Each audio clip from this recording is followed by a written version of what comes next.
రమణయ్య అనే ఒక వ్యక్తి ఒకనాడు అడవి దారిలో నడుస్తుండగా ఒక రాక్షసుడు అతనికి ఎదురొచ్చి, ఓ మనిషి, నేను చాలా ఆకలితో ఉన్నాను, నిన్ను తినేస్తాను అన్నాడు.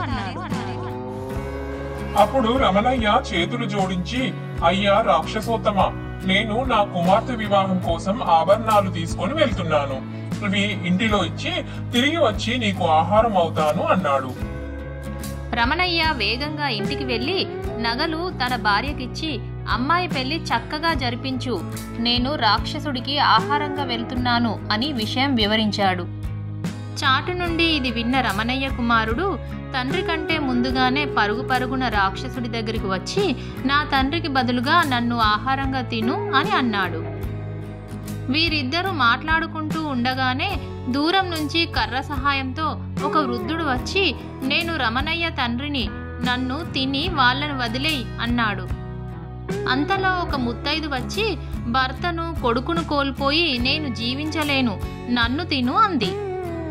ఈలోగా రమణయ్య కుమార్తె వచ్చి, ఈ అనర్థాలన్నింటికి మూలం నేను, నాకు నగలు తేవడానికి వెళ్ళిన నా తండ్రి నీ కంట పడినాడు, దీనికి కారణం నేను కాబట్టి నన్ను తిను అని అంది.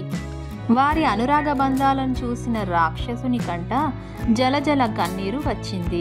అంతలో అతను గంధర్వుడుగా మారిపోయి, నేనొక గంధర్వుడను, శాపం వల్ల రాక్షసుడిగా మారాను, మీ వల్ల శాప విమోచనం జరిగింది, కాబట్టి మీకు సకల సంపదలు ఇస్తున్నాను, తీసుకోండి అని వారికి కానుకలిచ్చి అదృశ్యమయ్యాడు.